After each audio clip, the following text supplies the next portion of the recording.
로 상당한 틀렸습니다. 다시 할게요. 네. 네. 아나운서들이 대단해. 현재 OECD 35개국 중에 본인 요청에 의해서 인공 임신 중절이 가능한 국가는 25개국가입니다. 예외적으로 사회경제적 사유에 의한 낙태를 허용하는 4개국까지 합치면 OECD 회원국 중 80%인 29개국에서 임신 중절을 허용하고 있습니다.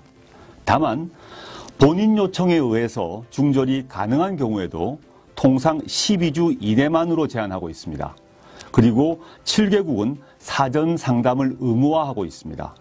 상담 이후 시술까지 2일에서 8일까지 숙려 기간을 두어서 무분별한 시술을 방지하고 있습니다.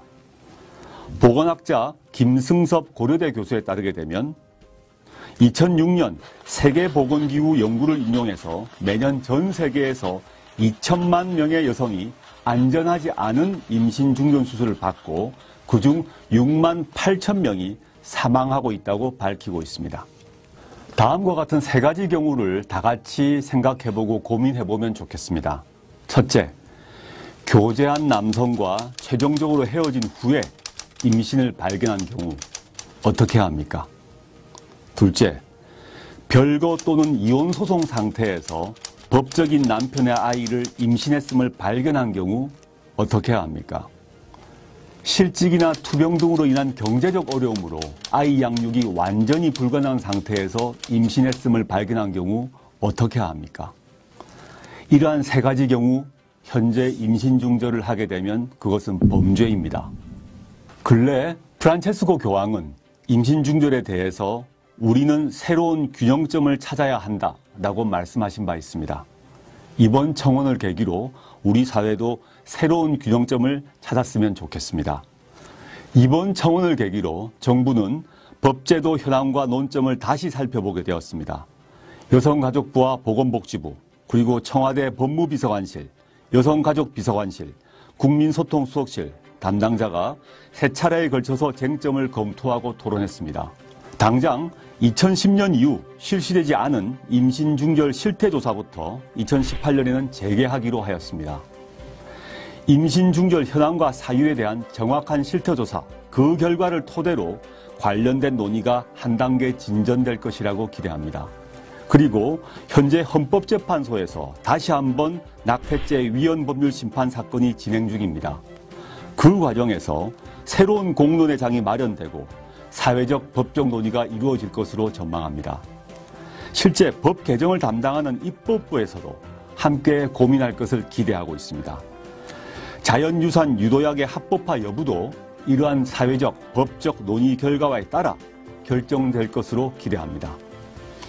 이와 함께 정부 차원에서 임신 중절 관련 보완 대책도 다양하게 추진하겠습니다. 먼저 청소년 피임 교육을 보다 체계화하고 내년에 여성가족부 산하 건강가정지원센터를 통해 가능한 곳부터 시범적으로 전문 상담을 실시하겠습니다. 그리하여 막막한 당사자들을 지원하겠습니다. 이 과정에서 임신 중절 관련 문제점을 보완하기 위한 현장 정보가 쌓여나갈 것이라고 기대합니다. 대통령께서 이미 지시한 바처럼 비혼모에 대한 사회경제적 지원도 구체화될 전망입니다. 적극적 경제적 지원을 모색하고 있습니다. 입양 문화의 활성화도 함께 진행될 것입니다.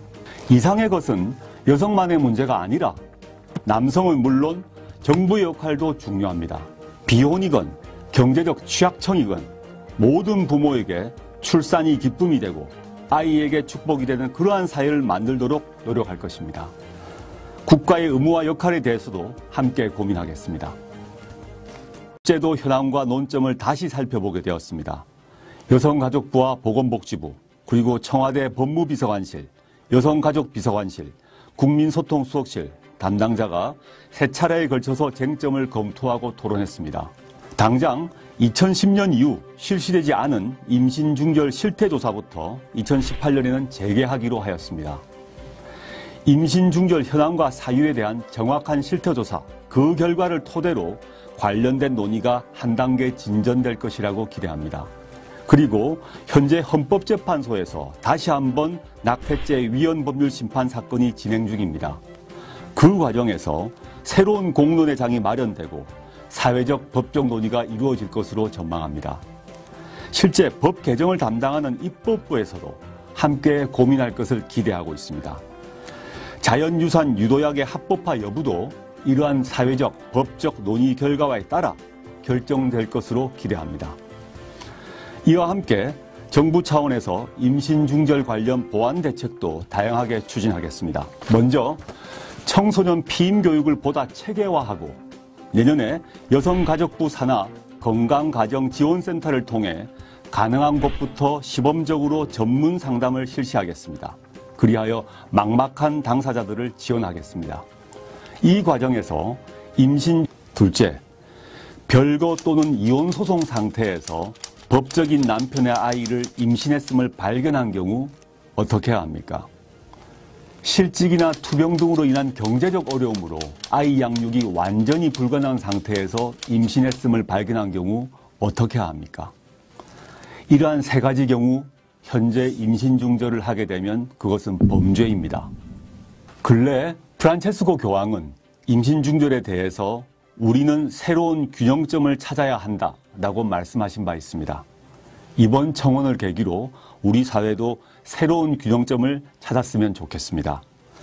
이번 청원을 계기로 정부는 법 의무화하고 있습니다.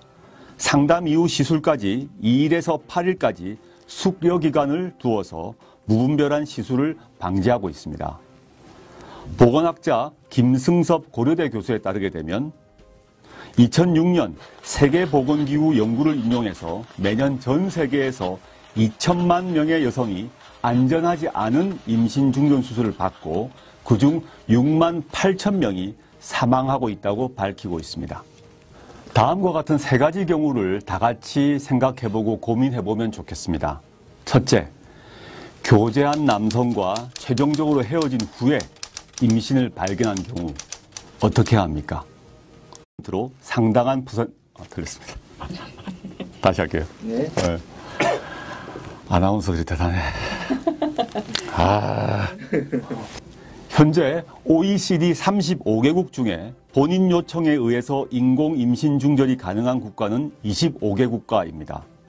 예외적으로 사회경제적 사유에 의한 낙태를 허용하는 4개국까지 합치면 OECD 회원국 중 80%인 29개국에서 임신 중절을 허용하고 있습니다.